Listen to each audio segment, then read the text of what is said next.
Morning, dear student. Yesterday we have taken what we have seen yesterday. Last previous lecture we have taken the story of birds and the mouse and the evergreen tree. Okay. So what we have done yesterday, we have seen a pretty bird.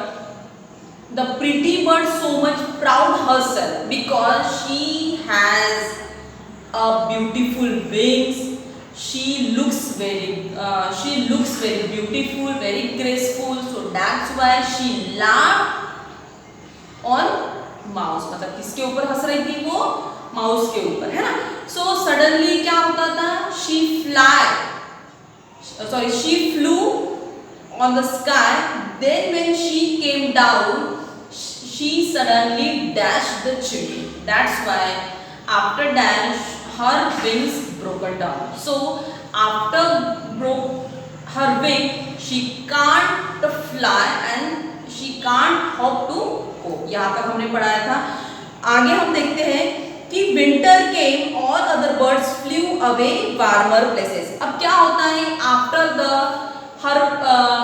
her wings broke, उसका पंख टूटने के बाद क्या होता है? She can't fly. कैसे fly, कैसे उड़ेगी वो? बिकॉज हर जैसे हम बोलते हैं कि हमारा like same as it is her wings broke. That's why she can't flu.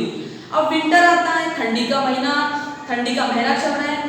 Every birds flew to go other tree warmers. मतलब जो इसको छोड़ के, ये बर्ड को छोड़ के जो सारे पक्षी है वो कहाँ जा रहे हैं विंटर में? दूसरे पेड़ पर जा रहे हैं गर्माहट के लिए. वार्म, है ना? सी वार्म प्लेसेस मतलब जो जहाँ पे गर्माहट हो, क्योंकि it is started the winter. Okay. So but the bird with the broken wings hopped from tree to tree for shelter. So poor. सी क्या होता है? After her wings broke down, she broke down her wing. She hopped. वो बेचारी क्या करती है? She can't fly, we know, है ना? तो वो क्या करती है? एक पेड़ से कूदकर दूसरे पेड़ पर, दूसरे पेड़ से कूदकर ऐसे ही बेचारी करती है because she couldn't fly. So she asked the oak tree. तो suddenly she met a tree, one tree. That tree name is oak. O-A-K. See, here is also oak means it is same. The oak tree is also evergreen tree. That's why our topic is evergreen. Okay. So suddenly she saw the oak tree and she asked the oak tree, please may I stay in your branches? क्या मैं आपकी branches पे रह सकती हूँ? Because my wings broke down and I have wanted to shelter on your tree. Okay. So okay, till springs come, मतलब जब तक स्प्रिंग मतलब बसंत ऋतु जब तक आ नहीं जाता, can I stay in your branches? I have broken wings. उसने बताया अपनी दुख भरी कहानी कि मेरे मतलब विंग्स पंख टूटे हैं, तो मुझे ज़्यादा मतलब कूदना पड़ रहा है और I don't have get to tree. So मुझे आपके इसमें शरण में बोलते हैं ना, आपके शेल्टर में मुझे जगह चाहिए. See out you go.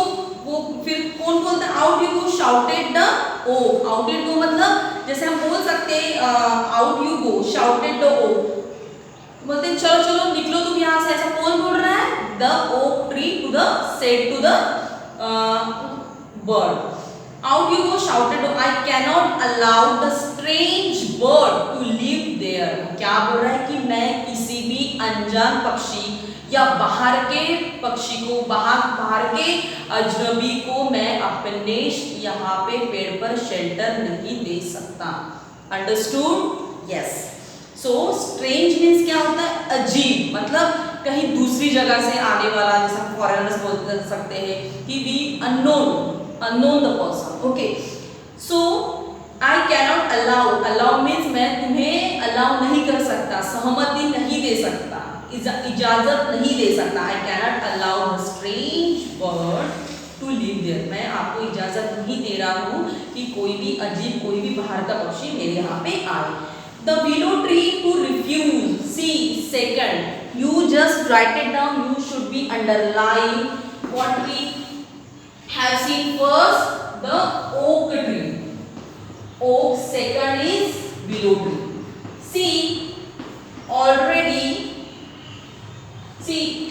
Already we have seen fourth one. You just counted the fifth and the sixth.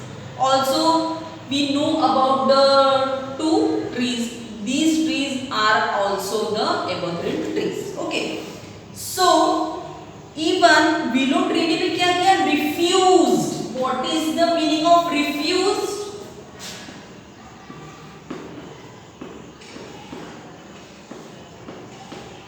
Refuse means मना करना, है ना?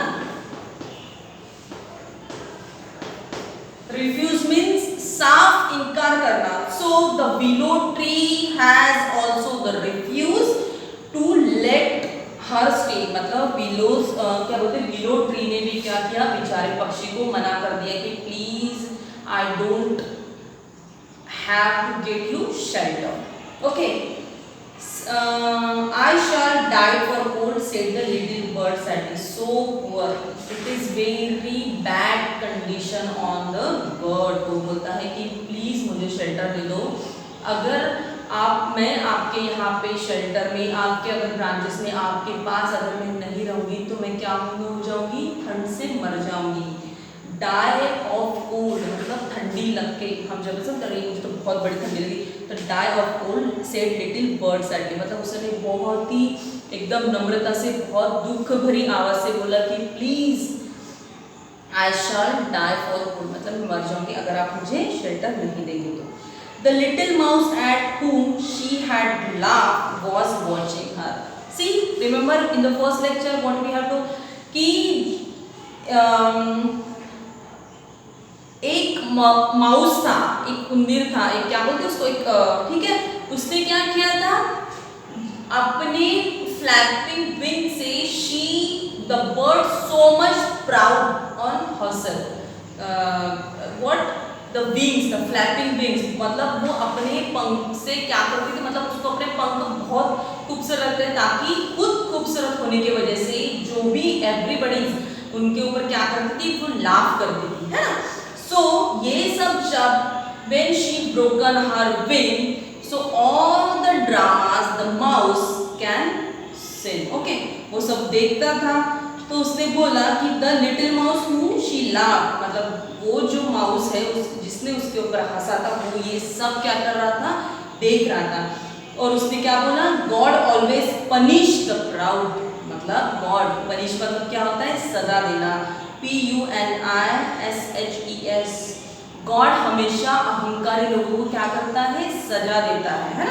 God always punish the proud who to more feel proud, मतलब बहुत उनको गर्व आ जाता है. He said and he moved away. ऐसे उसने बोला और वहां से वो ही मूव्ड मतलब वो चला गया. अंडरस्टूड? आपको समझ में आ रही है lesson? The title bird was now ashamed. अब क्या था? Sorry. A little bird was now ashamed. अब वो जो पक्षी था मतलब वो उसको सच में लग रहा था. He feels so bad that she laughed, है ना? The bird laughed on her mouse. Now she regret, मतलब उसको अब क्या हो रहा था? The bird feels ashamed, मतलब उसको शर्मिंदा. ashamed मतलब क्या होता है? शर्मिंदा महसूस कर रहे थे. और sorry for the being so proud and rude, मतलब जिस प्रकार से उसने मतलब माउस को क्या किया था? जिस प्रकार से उसने अहंकार दिखाया था कि तू तो अगली है, look at my wings, they are very beautiful, उसी प्रकार से तो उसको सॉरी फील होता. मतलब वो क्षमा याचना थी कि अपने अहंकार और जो भी the way the bird talks to the others, तो उसी रूट से वो सॉरी फील की और शर्मिंदा थी. She heard a voice from the forest saying, little bird, I forgive you, find a pine tree, it will help you. तो अब देखो पाइन ट्री का भी नाम आ गया पे. तो she look at everywhere and to the forest she heard a voice. Who heard? She means the bird heard voice. मतलब पक्षी ने एक जंगल से मतलब आवाज सुनाई दी और उसने बोला कि हे लिटिल बर्ड, हे पक्षी, मैंने तुम्हें माफ कर दिया, फाइंड अ पाइन ट्री। आप एक पाइन ट्री है, already we know the pine tree. तुम्हें पाइन ट्री क्या करेगा, आपकी हेल्प करेगा, मतलब आपको उसको अपनी छत्र छाया में वो ले लेगा। Okay, so little bird I forgive you, find मतलब तुम ढूंढो कि कहाँ पे, where the fine tree, it will help you, means fine tree, it will help you to give a shelter. Okay, the bird hopped and hopped till the found a pine tree, मतलब अब बेचारा, because the tree doesn't have their wings, their wings had broken down, that's why she hoped to reach the pine tree. She just finally she found a pine tree, आखिरकार उसे वो tree मिल गया। She told the pine her story. The bird told all the happens with her, मतलब जो भी मतलब घटना हुई है, she told to whom, to the pine tree को। तो what pine tree says, don't worry, चिंता मत करो, don't worry, just hop into my branches। वो बोलती है कि come into my hand, मतलब branches, आप कूद के मेरे branches पे, मेरी जो टहनियाँ हैं, सबको पता है कि ट्री के बहुत सारे ब्रांचेस रहते हैं, तो you come on my branches and rest, मतलब तुम मेरे ब्रांचेस पे आओ, मेरी टहनियाँ पे आओ, मेरे पास शेल्टर है और वहाँ पे आप तुम क्या करो, रेस्ट करो। Obviously she had to tired because he hopping, क्योंकि कूद के तो एवरीबडी क्या थक जाते हैं ना हम लोग, वही सेड अ काइंड ट्री, मतलब वो देखो कितना दयालु पाइन ट्री। अब हमको पता, हम obviously we just recognize what is, who is the kind tree, हम बोल सकते हैं कि pine tree is a kind tree, मतलब only the lessons। okay, so the fir tree who stood nearby, उस pine tree के बाजू में कौन था, fir tree था। already we have taken and already we have known about the fir tree। तो pine tree के बाजू में ही कौन था, fir tree था, उसके बाजू में ही खड़ा था और बोला whispered, सी whispered, whispered मीन्स क्या होता है, मैं बताती हूँ। whispered, I will shelter you from icy, मतलब icy winds। whispered मतलब हम वो भी बोल सकते हैं बहुत ही धीरे बात करना और बहुत ही अच्छे, अरे सुनो, ऐसे मतलब बहुत ही धीरे, पोलाइट भी बोल सकते हैं, या हम बोलते हैं कि whispered यानी धीरे धीरे बात करना, मरमर बोलते हैं, जैसे फुटफुटाना धीरे धीरे, लेकिन बहुत ही पोलाइट तरीके से, नॉट अ रूड। ओके, सो उसने बोला कि whispered I will shelter you, मतलब I will give you place in my branches। उसने किसने बोला ऐसा, फिर ट्री है। और कौन से, इस फ्रॉम आइसी वाइड्स, मतलब इन ठंडी हवाओं से बचने के लिए मैं तुम्हें शेल्टर देता हूँ।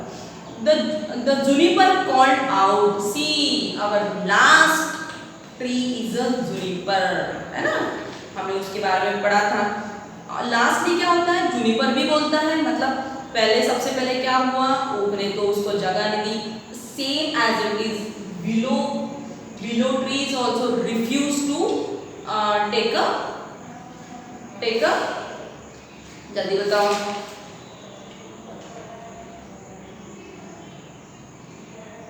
टेक अ शेल्टर, है ना, मतलब उसने भी वो नहीं दिया। उसके बाद फिर ट्री ने उसको क्या बोला कि मैं, तुम मेरे ब्रांचेस पे आओ, है ना। उसके बाद फिर ट्री, जूनिपर ट्री क्या बोलता है कि come eat my berries, and that always remember juniper tree has a small berries. जब when you will search the Google on a juniper tree, you have to say you will see the small berries on their branches, understood। मतलब आप कभी भी अगर आप इसके बाद Juniper tree क्या करना, गूगल पे सर्च करना, that you can see the small berries on their branches, उनके छोटे छोटे ब्रांचेस पे, टहनियाँ पे छोटे छोटे बेरीज, मतलब छोटे छोटे फल लगे रहते हैं। तो जूनिपर ने क्या बोला, आ जाओ और मेरी बेरी आप खाओ, because obviously she tired, she hungry. When you are hungry, जब भी तुम्हें भूख लगे तो तुम क्या करना, मेरी बेरी खा लेना। नेक्स्ट डे, उसके नेक्स्ट डे मतलब the day after tomorrow, next day king winter told the north wind. अब क्या होता है दूसरे दिन, जो किंग विंटर रहता है, मतलब जो विंटर मतलब सबको पता है सर्दी का जो राजा, ऐसे बोला है, टोल्ड द नॉर्थ वाइंड, हवाओं को बोलता है, नॉर्थ मतलब वाइंड मतलब हवा को बोलता है, it shook the leaves of tree, let the pine feel and Jupiter tree keep their dresses of green. अब क्या बोलता है, एक तो ये ठंडी का मौसम चल रहा है, ठंडी का मौसम चल रहा है, बहुत ही ज्यादा जो हवा है वो एकदम बर्फीली हवा है, तो जो किंग विंटर है, king winter what he said told to north winter कि it shook the leaves of tree, मतलब वो शूक मतलब शेक, हम बोलते ना हिलाना, तो वैसे सर हिलाया और बोला कि हमें इस पूरे ठंड में क्या करना है, हमको पाइन ट्री और जुनिपर को ड्रेसेस देना है, keep their dresses of green, मतलब वही ग्रीन है ना, इसलिए वो तो बोलते हैं ना हम लोग कि दैट्स व्हाई वो एवरग्रीन है ना। They were kind to little bird, हमको उन्हें ड्रेसेस देना है, ड्रेसेस देना है इन द सेंस क्या होता है, उनमें कभी आइस मतलब उसकी बर्फीली चद्दर वो क्या रहती है, पूरी बिछाई हुई रहती है। देखा हमने कभी, अगर हम देखेंगे जम्मू कश्मीर में तो क्या होता है, वहाँ पे पूरी बर्फ की चादर वहाँ पे उड़ी रहती है पूरे प्लांट्स के ऊपर, same as it is, because why the king winter and north wind ऐसा हम सोच रहे, because these are trees help to the little bird, they shelter to the little bird, they gave to their berries to the bird, because they are very kind, they are very helpful trees, that's why they both are decided to give the whole year, the whole and means forever they give the shelter, कौन सा, green वाला, that's why it's our topic the evergreen, इसीलिए क्या होता है वो पूरा हमेशा के लिए वो एवरग्रीन रहते हैं। आई समझ में? So here we had completed our the evergreen chapter. I hope you understood very well. Okay, आपको अच्छे से समझ में आया, मैं ऐसी आशा करती हूँ। So tomorrow I will take the question and answer, fill in the blank, whatever in the exercises. Okay. So till then you just take care of yourself. Tomorrow we will see. Till then, bye bye.